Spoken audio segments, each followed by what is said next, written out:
Hidayah Senja, NRP 1123040012. Saya Andi Kurniawan, NRP 1123040014. Dan saya Erdiana Permatasari, NRP 1123040023. Selamat menonton.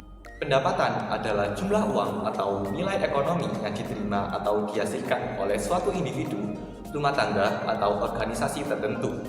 Contohnya ialah ketika mahasiswa mendapatkan uang saku bulanan dari orang tua. Sedangkan diskriminasi adalah perlakuan tidak adil terhadap seseorang berdasarkan karakteristik pribadi atau kelompok tertentu. Contohnya ialah diskriminasi ras masyarakat Papua.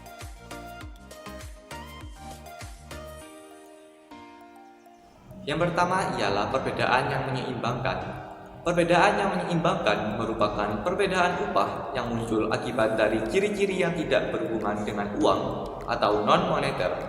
Contohnya ialah Dr. Richard Lee dibayar dengan upah 41M per hari, sedangkan pengacara Otto Hasibuan dibayar dengan upahnya lebih rendah, yakni 37M dalam hal ini yakni kasus Bank Bali. Upah pengacara ini memberikan kompensasi bagi mereka untuk kepuasan pribadi atas pekerjaan mereka. Yang kedua yakni modal manusia. Modal manusia merupakan akumulasi investasi yang melekat pada para diri pekerja, seperti pendidikan dan praktik kerja lapangan. Modal manusia ini sangatlah penting bagi perusahaan untuk menentukan karakter dari pekerjaannya dengan melihat pendidikan, keterampilan, serta pengalaman. Sebagai contoh dari modal manusia ini, yakni dengan adanya pendidikan dapat merubah taraf hidup manusia tersebut. Yang ketiga ialah kemampuan, upaya, dan kesempatan. Kemampuan adalah kapasitas seseorang atas apa yang bisa dilakukannya. Upaya adalah kegiatan seseorang untuk mendapatkan hasil yang maksimal. Sedangkan kesempatan adalah situasi yang dihadapi dan memiliki peluang besar untuk hasil yang maksimal. Contohnya saja Megawati Hangestri, seorang atlet voli putri yang handal, dengan kemampuan yang dimilikinya disertai upaya yang tinggi, sehingga kesempatannya datang sangat besar. Oleh karena itu, Megawati dapat menghasilkan upah yang tinggi. Keempat ialah suatu pandangan alternatif terhadap pendidikan. Pendidikan dalam menentukan pekerjaan sangatlah penting. Pendidikan meningkatkan upah pegawai karena pendidikan membuat mereka bekerja lebih produktif. Perusahaan seringkali melihat seseorang dari aspek pendidikan. Contohnya, dua orang lulusan, yakni lulusan SMA dan sarjana, melamar pekerjaan dengan kemampuan dan skill yang sama, akan tetapi perusahaan lebih memilih lulusan sarjana untuk menunjang produktivitas perusahaannya.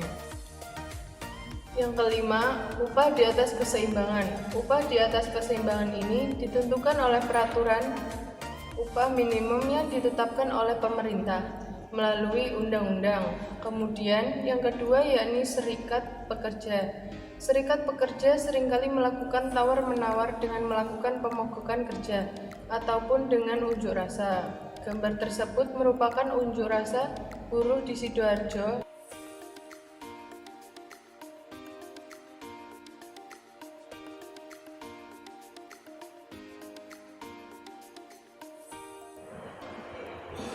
Jawaban, pekerja yang memiliki pengalaman dalam tenaga kerja cenderung dibayar lebih tinggi dibandingkan dengan pekerja yang minim pengalaman karena adanya keterampilan dan juga pengalaman kerja tersebut. Peneliti juga menunjukkan bahwa masa jabatan kerja yang lebih lama dalam pekerjaan yang sama juga berdampak positif pada upah seseorang. Contohnya, ketika terdapat dua orang yang ingin melamar pekerjaan pada perusahaan yang sama dan bidang yang sama, akan tetapi salah satunya dari mereka lulusan fresh graduate dan satunya lagi memiliki pengalaman 5 tahun pada bidangnya. Seorang fresh graduate akan mendapatkan upah yang lebih rendah dibandingkan pekerja yang memiliki pengalaman 5 tahun pada bidangnya. Di kasus manfaat kecantikan, setiap orang memiliki banyak perbedaan. Salah satu perbedaannya adalah seberapa menarik mereka. Misalkan Maudy Ayunda adalah aktris yang cantik, sehingga terdapat pemasukan yang besar untuk Maudy Ayunda. Lalu bagaimana manfaat ekonomi dari kecantikan dan ketampanan? Penyelesaiannya yaitu ahli ekonomi tenaga kerja Daniel Hermes dan Jeff Binder menjawab hal ini. Mereka menemukan bahwa kecantikan atau penampilan fisik memengaruhi upah. Orang-orang yang dianggap menarik memperoleh upah lebih tinggi daripada yang berpenampilan biasa. Beberapa cara untuk menjelaskan perbedaan dalam upah, yakni bahwa penampilan menarik adalah kemampuan bawaan yang menentukan upah. Penampilan menarik juga dilaporkan merupakan ukuran tidak langsung dari tipe-tipe kemampuan lainnya. Seberapa menarik seseorang tidak hanya bergantung pada keturunan, tetapi juga dengan gaya berpakaian, potongan rambut, dan kepribadian.